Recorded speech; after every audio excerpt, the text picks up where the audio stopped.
So the question says, find the following indefinite integrals. The word indefinite means there are no limits on the integral. You just integrate and add the constant c.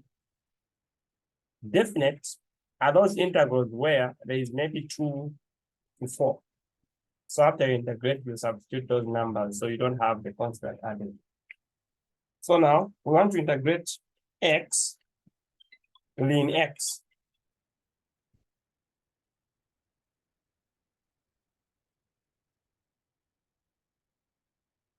Okay.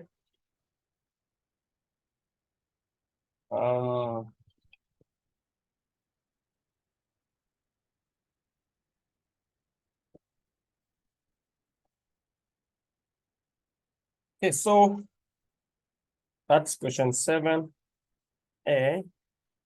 Integrate x, ln x, dx.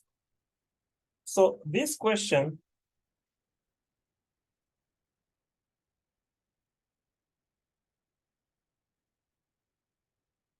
needs to be integrated. Now look, in integration, there's no product rule. What is there is the rule which is called by parts. So we'll have to integrate this by parts. Okay. What is integration by parts? If you find that you are asked to integrate a product of v and a product of u and dv. If you are trying to integrate a product of u and dv, what you do is you separate them. You put your u here and then differentiate it. You put your dv there and then integrate it to find v. After that, you go back and say the solution, meaning the integral, is going to be uv minus the integral of v du. So you see, here we had u dv. But after you integrate, you have u multiplied by v, and then v multiplied by du. So you make u a function you are able to differentiate. You make dv a function that you are able to integrate to find v.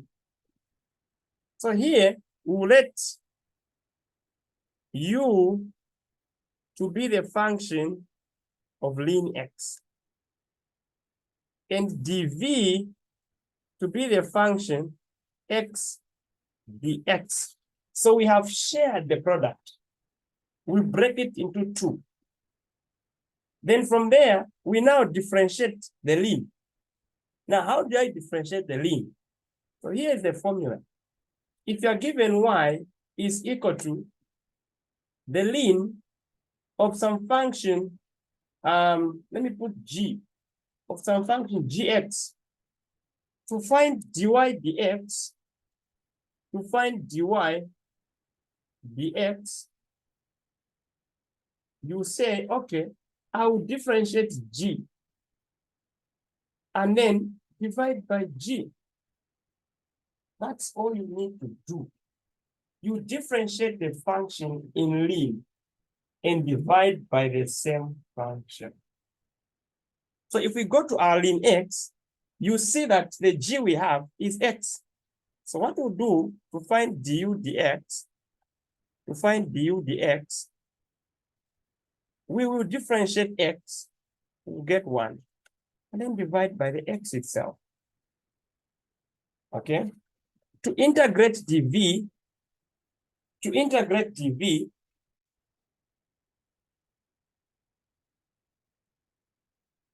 you integrate x, so you add, the power is 1 there, so it will be 2 now, over 2. So you say, okay, so the integral of x and ln x dx is equal to uv, which is x squared over 2 ln x, minus v du. So that will be the integral of x squared over 2 times 1 over x dx. Since I'm saying v du, it means the du must be left with the dx on the other side. So here, you now drop to x squared over 2 ln of x minus the integral of x over 2 dx. Then from there, you have x squared over 2 ln of x minus, you integrate x again, it will be x squared. The square will multiply by the 2 to make it 4, and then plus c.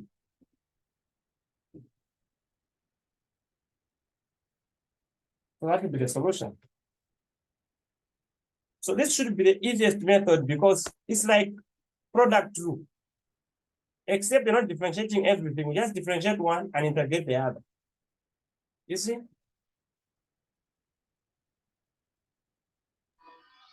Sir, Hello. I don't understand where the x squared is coming from. As in, yes, this x squared over 2 and the other x squared over 2. I don't understand where the squared things are coming from. So we are integrating dv.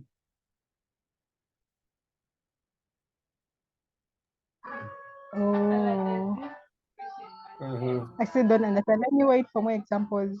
Okay, wait. Do you know how to integrate this? To integrate this, No. you add a 1 to n and divide by n plus n.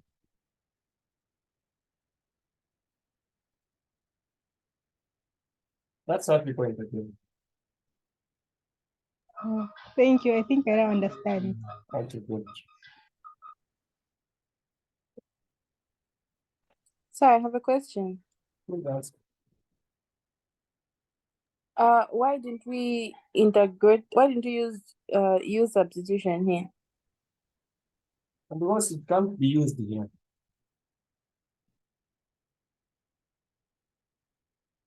So use substitution requires that when you differentiate the u, the du you get is also there in the function. But when you differentiate ln, you are getting 1 over x, but what we have is x there.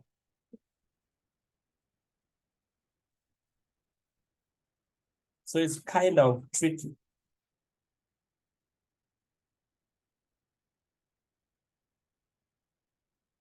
Okay, maybe when we find some more, we'll begin to like it. Let's go back. There's another one. The integral of 1 over x plus x squared dx. The integral of 1 over x plus x squared dx. Part 2. The integral of 1 over x plus x squared dx. Here by parts cannot work. Use substitution cannot work because the derivative of the denominator is not anywhere near the numerator. In fact, we can't see it here. So what we do is we will resort to using partial fractions. So we write this integral as the integral of 1 over x 1 plus x dx. And then let's pick now the 1 over x 1 plus x. We pick it and break it into partial. So it will be a over x plus b over 1 plus x.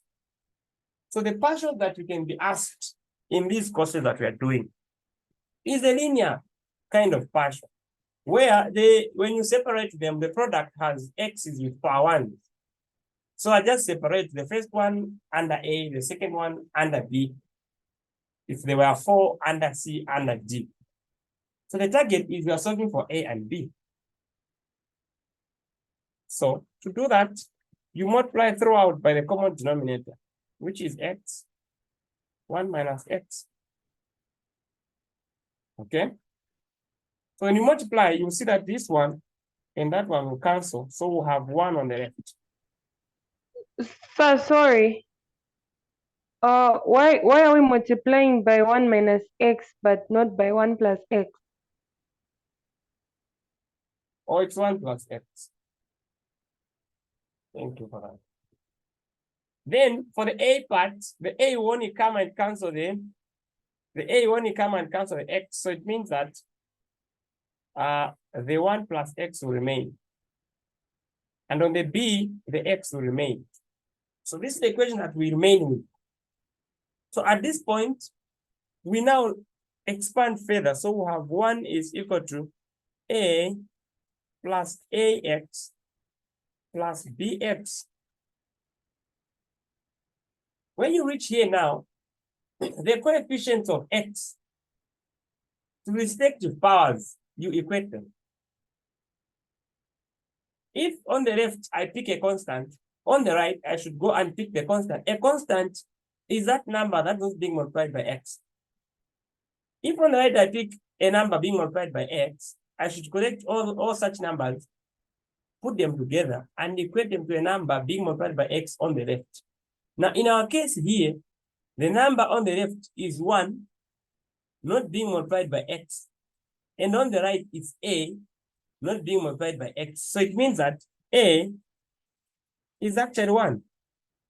And then ax plus bx should be equated to 0x. Because there's no x on the left, it means that the coefficient of x on the left is 0. So when this happens, it means that a plus b should actually add up to 0 because they are the coefficients of the x that we are using on the left. But we have said a is equal to 1. So if we substitute 1 here plus b, it must give us 0. That happens if and only if b is equal to -1. So now we get back and say, okay, so what we have in the integral. Wait, sir. How is a equal to 1 again? I didn't get that. So if you are saying this is equal to this on the left, then a should be equal to 1 because that's the only constant we have on the right. The other ones on the left should be multiplied by x. And yet we can't see anything here being multiplied by x on the left.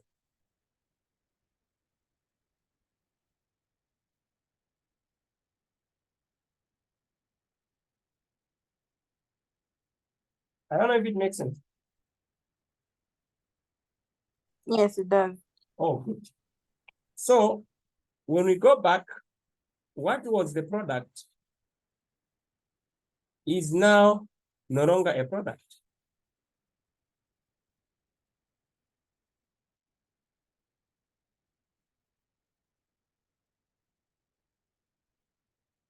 So we have the integral of 1 over x plus b, which is -1 over 1 plus x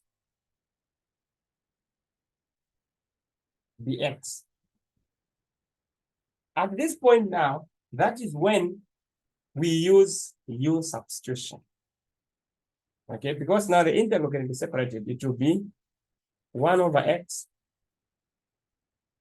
dx minus 1 over 1 plus x dx, like that.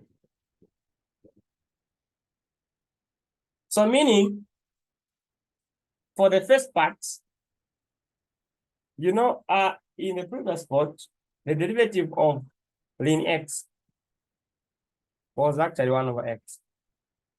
So that if we integrate 1 over x, you get ln x. So the integral of 1 over x is actually ln x.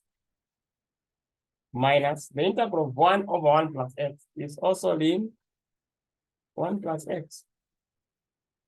And then plus c. So I'm putting the absolute because the integral emphasizes that Ln must be defined, and ln of a negative number is undefined. So we are restricting a negative. We don't want to use a negative here, and so we restrict it.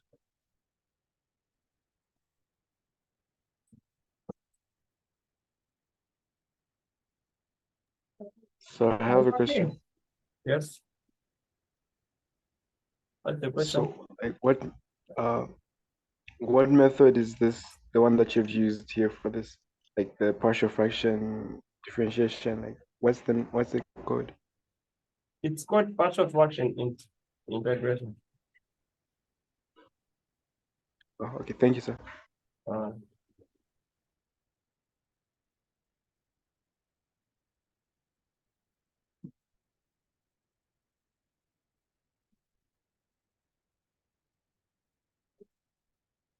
so that's how you call the integral. So the method itself is actually by parts. I think you guys have done the by parts, and there are so many questions in the theory that I just saw. I think in all the theories, you should have that method from any direction.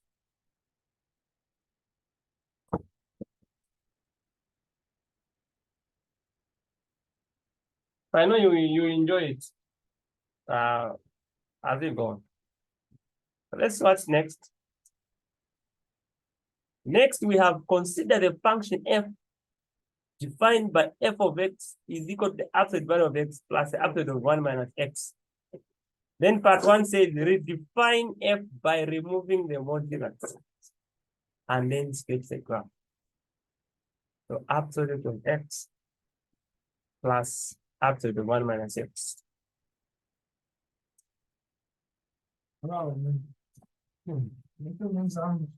Ah. So B, f of x is equal to absolute of x plus absolute of 1 minus x.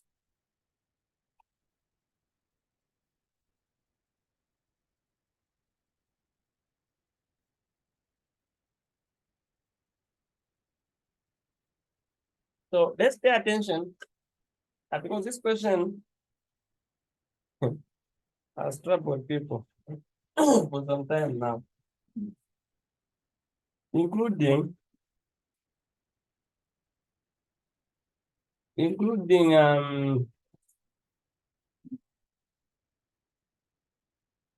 Alfreda is a must. Barry is a must. Yeah.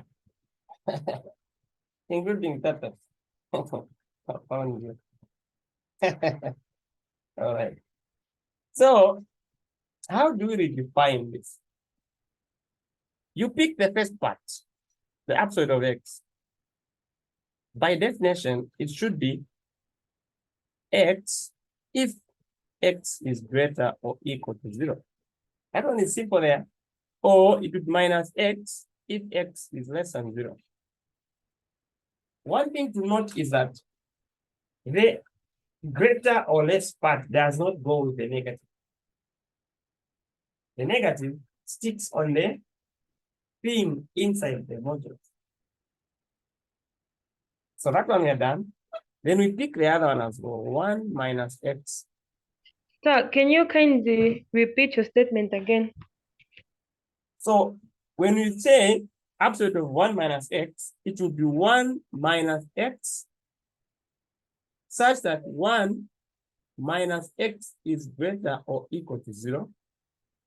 It will be minus 1 minus x such that 1 minus x is less than 0. This is the point that I was saying.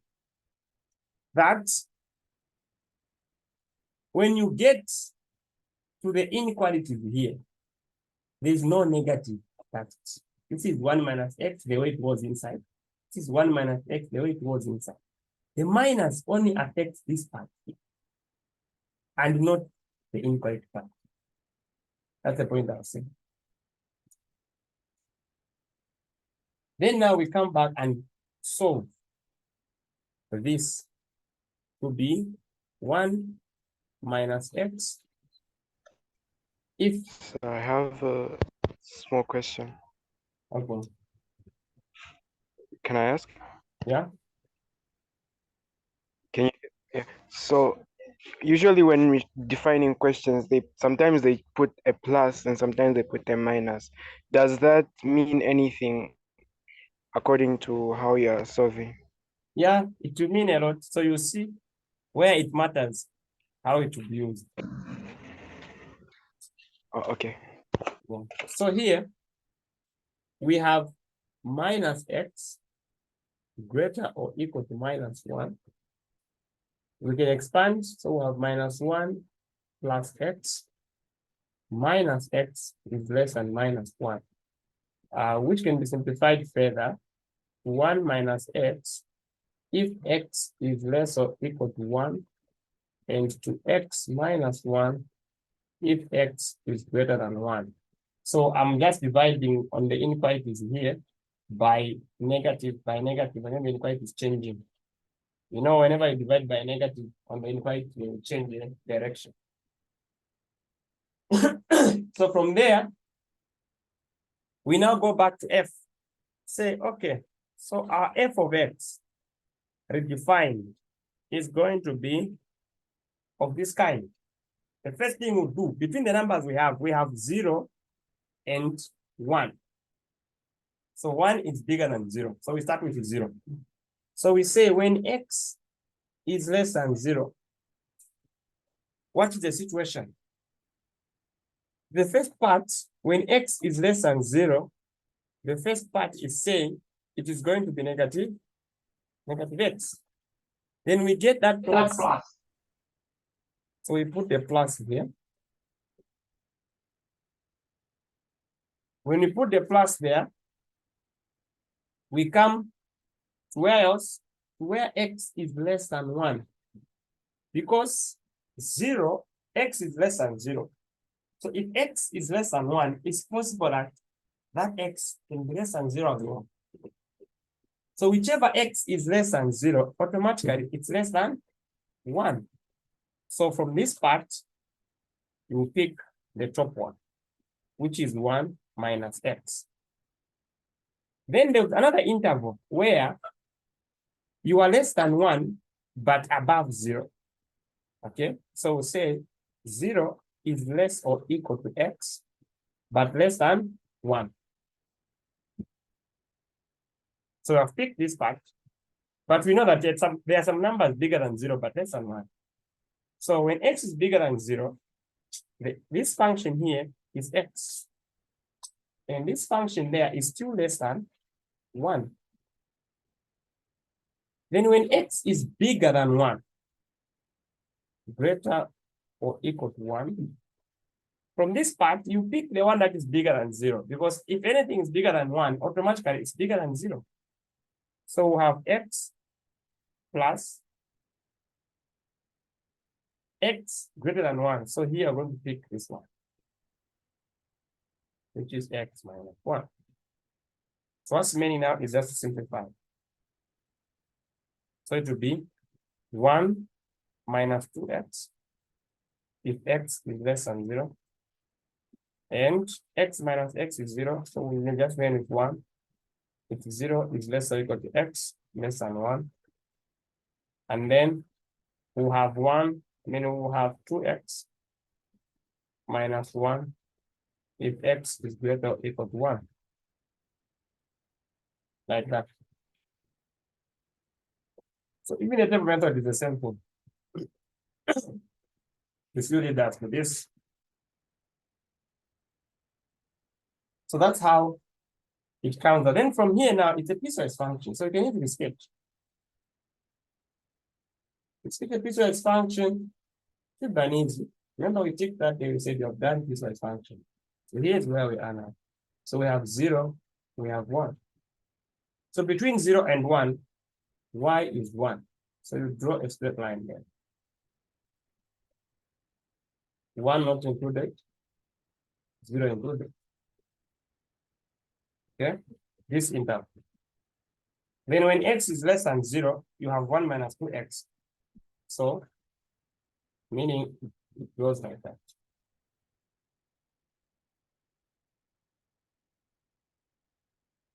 So it goes like that. And then when x is greater or equal to 1, we have 2x minus 1 plus, so it will go like that.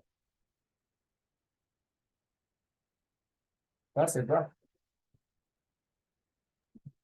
So I have a question. Yes. How did you know the direction where it was going, if it's going up or down? So one, there are two indicators. The first one is that if the gradient is negative, if the coefficient of x is negative, then it's going down this way. If the coefficient of x is positive, then it's going up. I don't. Well, if I don't know anything about that, then I pick a number less than 0. Say you pick -1 and substitute in this function. So you have 1 minus 2 minus 1, which is 1 plus 2, which is equal to 3. So 3 is above 1. So it will tell you that they're going up. If you pick +2 the other side, again, you get a number bigger than 1. Then you know the direction. Meaning, you can also use the way I've said about the, let me say -2x, because it's negative, meaning it's going down, and then +2x, it's going up, and then 1 is a flat line. Yes. Oh, thank you. Right.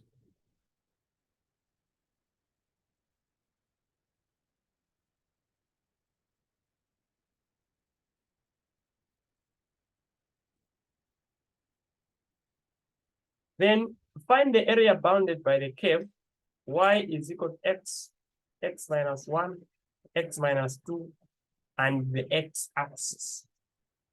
X minus 1, x minus 2, and the x-axis. So if you look at this function, x minus 1, x minus 2, f of x is equal to x minus 1, x minus 2. This is a polynomial that's already factorized. So we go straight to the sketch. We find the y-intercept by putting 0 wherever there's x. So we'll have 0. And then we equate the whole thing to 0 to find the x-intercept. So we'll have x0, 1, x1, and x2. Then we sketch it. So we'll have 0, 1, 2. The y-intercept is 0. So now, let's pick a number. Maybe a negative, we try and see the direction. So if we pick -1, we'll have -1, -1, -1, -1, -2. That would -1, -2, -3, which is equal to -6. So it means that it's coming from this direction.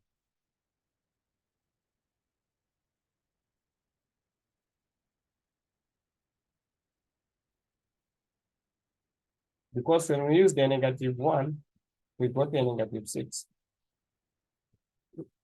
If we got a positive, it would have come from up. Like that. So now from here, we can go back and expand the function. So for the sake of integration, we expand it. So it will be x and then x squared minus 2x minus x plus 2. And then this will be x3 minus 3x squared plus 2x. Like that. Then now you say the area is going to be the integral. Let me change the ink. It's going to be the integral from 0 to 1, from 0 to 1 of this curve minus this line. So the curve is x3 minus 3x squared plus 2x, and then minus this line is 0. So we don't do anything there. But the x plus the function says you should find the area. You should find the area bounded by this curve and the x-axis. So it means that we are done actually, because this other piece is not bounded. There is nothing coming down here. It's just open. So the only area I want to find is the area of this region, which is what we have here. So we just say equal to, we now integrate, it will be x4. To integrate, you add the 1 to the power and divide by the number you get, minus 3x3 divided by 3 plus 2x2 divided by 2, and then integrate from 0 to 1. So I'm going to substitute 1, 0.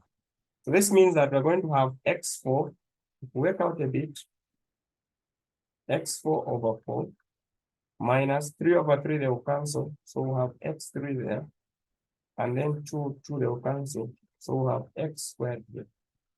And then this we substitute 0, 1. So we start by substituting 1 throughout wherever there's x. So we'll have 1 over 4 minus 1 plus 1.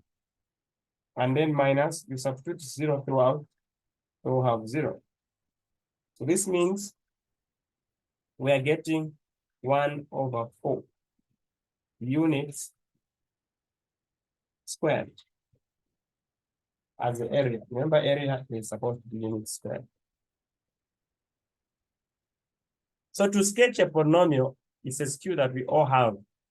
The only thing that we lack is factorization. Now this one came factorized, so no excuse.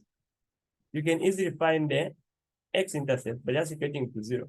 You can find the y-intercept by substituting 0 where there's x. And then we have expanded to avoid integrating a product. So we have to expand it for easy integration. And then you substitute the limits from 0 to 1.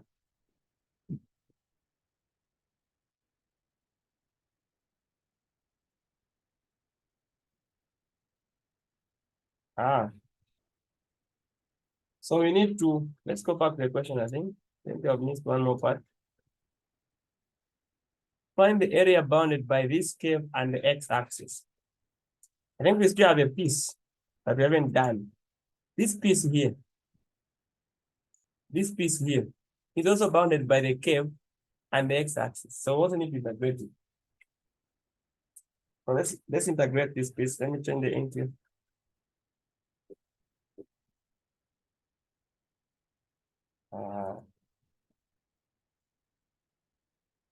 So we also integrate this. So we'll say area 1 then and area 2.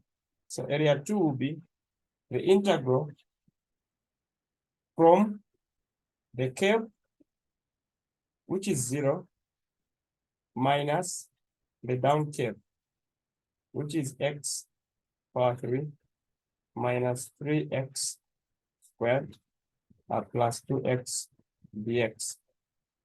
But then I've already done the integral. So from 1 to 2. So we just substitute in the integral and multiply it by minus. The video might cut. If it cuts, you can finish this from 1 to 2. So just substitute. 2 power 4 is 16 over 4, you get 4. And then 2 power 3 is 8. And then 4. And then minus, you substitute 1 now. That will be minus. And then plus 1. So the answer again here is 1/4. So you add